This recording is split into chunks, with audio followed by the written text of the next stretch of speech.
all a very simple timeline. In 2021, Kamala Harris became the vice president, the second most powerful person on the planet.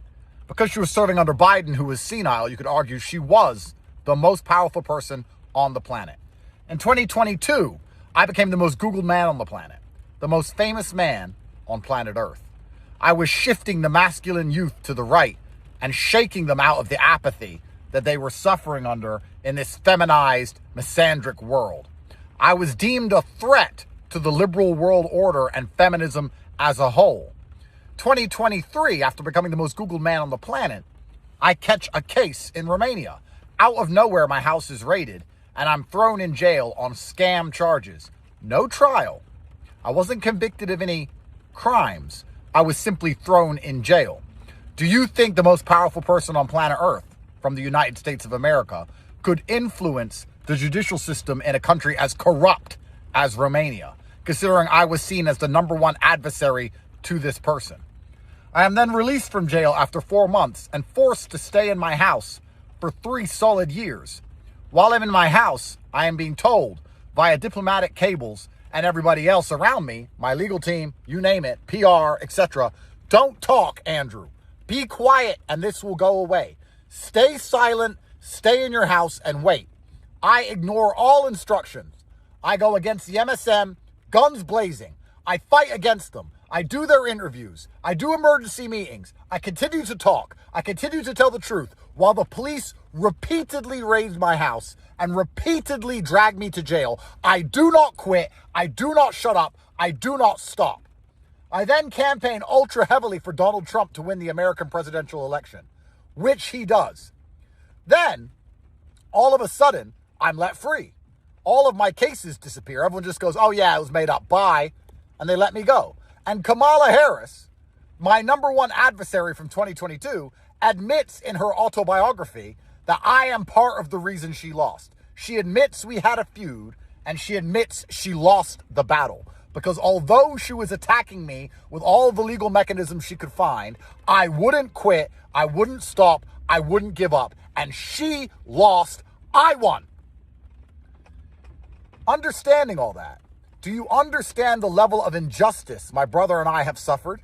Do you understand what we've been through? Do you understand the jail, the house arrest, missing our mother having a heart attack, all of our cars and wealth stolen, all of the unfair media articles, the endless lies they keep printing about us? Do you understand what they've done to innocent men purely because we were influencing politics in the direction they did not like? When you understand just how unfair that was, I don't want your sympathy. I want you to understand how this world really works so that you can identify next time they try this chicanery. But I won.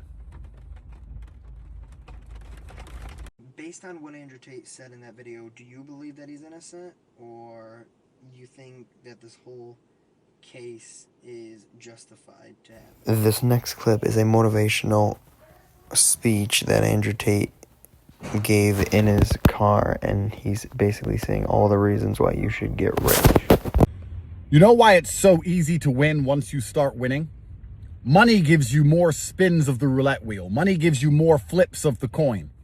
If you're broke and you meet a pretty girl somewhere, God knows where, you have one chance. You have to meet that girl. You have to go up to her, even though your hair is not done and you're dressed like crap. Even though you smell from the gym, you have to go up to her and you have to try and get her number, and you have one chance to impress her and make her like you. That's your shot to get a pretty girl. But if you have money, you're around pretty girls all the time because you're in Saint-Tropez or Dubai where the pretty girls are. So you get more than one chance at a pretty girl. You're not in Minnesota.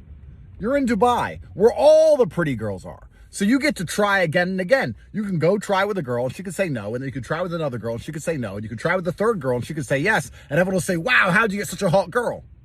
Because there's a chance of everything happening. There's a chance of you getting struck by lightning. And the more times you flip the coin, the more likely it is to happen. When you have money, it's exactly the same with starting a business. If you're broke, you get one chance. You get a loan and you try that company. And if it doesn't work, you're done. But if you have money, you try that business, doesn't work. Try that business, doesn't work. Try that business, works a bit. Try another business, make hundreds of millions. Money allows you to try again and again and again. That's why once you have money, it is so easy to win at anything because you get to play the game more than everyone else. Roll a 6, you get 1 roll. I get 10 rolls. What's the odds I get a 6? Well, they're higher than yours.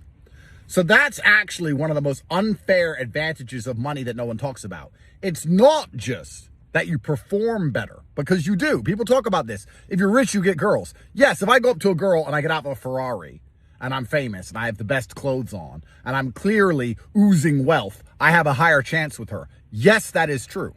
Yes, if I have money and people know I have money, when I start a business, I'm more likely to get investors because people trust in me because I have money, so I'm clearly competent. Yes, that is true. People talk about this. People talk about how having money gives you a competitive advantage when you attempt something. True, but they do not talk about the fact that you get more attempts. Forget the competitive advantage. That's compounding. That makes it worse. But when you take that away, it's the fact that even on an even playing field, even on a completely level playing field, I get to try more than a poor person does. So how can I fail? How can I lose? It's the same with anything. It's the same with a court case. You afford the best lawyers. You get more chances, more attempts, more appeals. Money allows you to spin the dice more often. Same with health. You get to try more therapies. You get to try more treatments. It is extremely important you get rich so that when life comes up, and it does, life turns up at your door and says, here's a dice, you better roll a 6. You get more than just one chance. If you haven't, make sure to like and subscribe.